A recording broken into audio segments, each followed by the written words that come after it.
And I've said I won't repeat everything I've said because it's boring. Because Khabib is eventually going to lose. You're not going to go.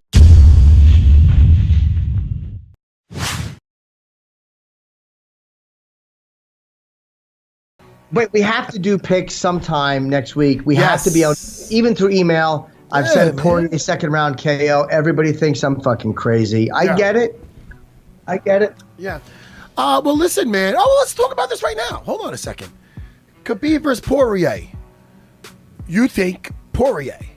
I've been taking Poirier with a second round KO. And I've said I won't repeat everything I've said because it's boring. Because Khabib is eventually going to lose. You're not going to go, win every fight. He's 27-0. Poirier has looked fantastic. He has a tremendous left. Khabib has been, and again, I know he won that Michael Johnson fight, but again, he has been able to get tagged, especially earlier in the fight. And I think Poirier knows he has to finish him in the first 2 rounds, or it's going to be a long night. But even Conor, who couldn't finish him in the last couple of fucking rounds, wound up going deep into the 4th round. No, Conor won that 3rd round, if you look at the fight. So I'm going to say not the 2nd round. If Dustin won that fight, it would be in the 3rd or the 4th, because I think Khabib comes out so freaking strong in those 2 rounds, it's hard to get him. But then he kind of has to take a little break, and I think that's where Conor came back a little bit. You know what I mean, Jimmy? So I think I agree with you with the Michael Johnson thing, and I also agree with you with there's so much film on this guy now that they have to be figuring out. I mean, he's relentless, but if you could survive those 2 rounds, I think like Al did, but he wasn't trained for 5 rounds, I think that's the time. If anybody's going to get him, it's going to be after 2. Because those first 2 are brutal. Who are you picking? They are, but he's also, for some reason, he's gotten hit. I've noticed him getting hit more in those first couple of rounds. But again, you might be right. Maybe in the 3rd round. I always want to see, if you're going to get Khabib, I always think you have to get him early. Because if either of you is going to get tired, it's probably not going to be Khabib. I think that he's got cardio. I think he could just keep going and going. I think Conor eventually got tired in the 4th, kind of the way he did against Nate. He got tired. So I think that, although he did against Nate in the 5th round, he kind of got like a second win. I think he won that 5th round, if I remember right. Yeah, but I think that's the key, is to have your cardio to where those first 2 rounds are grueling and you could still push it a little bit. Because I do think Khabib takes a break after the 2nd round, somewhere in the 3rd or maybe the 4th. But I think Conor really had a pretty good 3rd round with him, man, which is, I think that's the intriguing part, is like there are spots where you see Khabib vulnerable, but it's a different story when you get in there with him. But from the outside, he definitely looks like there's glimpses of vulnerability, but his wrestling is off there. I mean, he's just relentless. No, I'm picking Khabib. I think. How? I think he's. What round? How's it happening? I'm going to say he probably finishes him in the 2nd round. Ooh. I was looking at the 2nd, then I was thinking about the 3rd, because I know this is Dustin's one shot, and he's going to be definitely bad as could be. Yeah, and I think fighting in Dubai favors Khabib. Yeah, I do too. You know? I like the 2nd round stoppage. I'm going to say 3rd round. 3rd round. Khabib by I'm going to say 3rd round. But because I think he'll endure a little bit.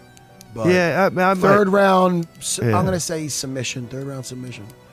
Might get that Kimura.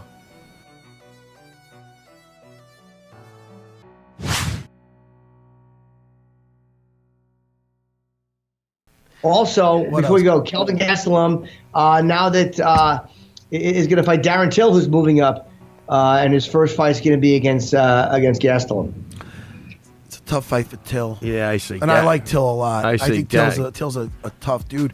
But hey, you never know how he looks at that upper weight class. But Kelvin's great at getting in, and if he gets it down, that's a different. And Gastelum's winning that fight hands down. He's a small middleweight, though. Maybe that's why they have him Till fighting him when he's first going up, because Gastelum also went up. So maybe they want another guy who's not going to be a giant, fucking. I don't think he's going to be that tiny at middleweight, though. Till's a big dude. No. I mean Kelvin Gastelum. Oh yeah, that's true.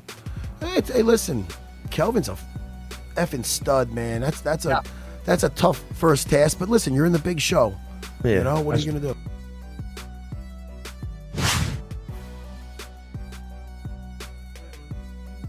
The only thing that could possibly happen to him is he gets in an altercation of some kind where either one, he gets so hurt that his life is forced to change because, God forbid, he's in a wheelchair or something like that. Or 2, something so bad happens that even the rich people, his rich relatives in Hilo can't get him out of trouble and he goes to jail. Maybe he learns his lesson there. Other than that, Jimmy, I don't have a single solution for someone like BJ Penn. I don't have a solution to fix BJ. I don't know who to put the blame on other than himself. And I can't think of some authority or some superseding body that could step in and change him. It just doesn't exist. It won't happen, and that's unfortunate. But it's also, I mean, if you gave me a 40-year-old junkie and said, what do I do with him? I was like, dude, you are 20 years late, depending on when they started this problem. BJ Penn is too far off the rails for any one of us to go, you need to straighten up, BJ. And I'm sure he's heard that a million times. He has to straighten himself out. At a certain point, the only one that can rescue him is him. We have no solutions. Fans don't have solutions. UFC doesn't have solutions. All individuals can do is say, I don't want to be a party to this. The UFC can say, we don't want, Bellator can have him. And if you caught the end of Luke's show, he talked about, we had a caller say, what do you do about BJ? And Luke went, why is the UFC letting him fight? And Luke goes, I don't know. Bellator is making inroads in Hawaii, and they don't want BJ Penn going to Hawaii with Alimale McFarland, give him a scrub, and he sells out a show. It might be worth it on the UFC's end to cut ties and go, if Bellator wants this train wreck, that's on them. If Bellator wants to enable this guy, that's on them. If Scott Coker's the kind of guy who will take BJ Penn and let him get knocked out again, that's on them. It's one of the few times the UFC could, theoretically, grab some kind of high road and go, hey, we're letting him go for his own good. If you're the kind of promotion that would take him, you go ahead. And this might be that. Also, he got publicly concussed, and there's verifiable video evidence. He might not get licensed. And that's something people aren't talking about enough either. You get laid out on the street and there's video evidence you got concussed severely, that might affect your licensing for the next fight. Athletic commissions go, you're getting concussed outside of training, you're out. That's certainly possible. And I don't think enough people are talking about that.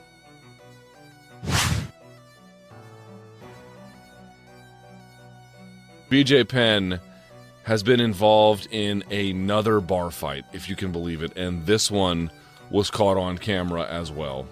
I don't know what I can possibly offer at this point that hasn't already been said. We've said it's sad that he's living his life this way. We know the guy hasn't won a fight since 2010. We know he's been absorbing head trauma for the better part of 20 years. We know that, generally speaking, fighting in bars is not a good idea. It's even worse when it happens repeatedly, and it's even worse when it happens repeatedly when you're drunk at age 40, and it's even worse when there's also been accusations by a spouse, admittedly accusations, but okay, that there has been drug abuse in your life, that camps are where you get sober, and that there was physical spousal abuse in the intervening moments. I don't know all of it. I'm not omnicompetent, but I know plenty to connect the dots here. Either you are an enabler here or you are not. Draw a line and decide which side of the sand you'd like to be on. I would like to be on the end of, this guy needs help. I would like to be on the end of, dude, what are we doing allowing him to fight? How can a commission look at this and say, yeah, you know what? I don't see any issue. Yeah, looks good to me. Everything seems to be on the up and up. And I know they have a job to do, which is if they don't grant a license, they take away someone's right to compete. I don't know that you could never grant a license under any circumstance, but I'm fairly confident in saying you can't grant one on this kind. Dude is getting flatlined in bar fights, and they're going to book this guy for a fight in the Octagon. Can you believe this? On what planet is it ethical? Because it ain't this one. It's not Earth. This just looks like a world gone mad. It's not even about condemning BJ. You notice I don't really ever say that, but it's against the continuation of these actions. It's against the allowance of this behavior. It is against the sanctioning of this laissez-faire, morally disturbed worldview. Let him live and let live. No, man. Everyone gets in a scuffle now and again if you're a dude in your 20s. Not all of us, but a lot of us do. That's the time to stop that. He's not living out some learned lesson. He's living out some kind of dark place. It's about the dude needs help. And I'm not even a psychologist, and I know that's true.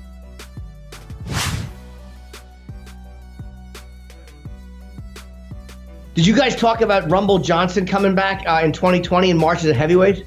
No, but I read that yesterday. That's pretty cool.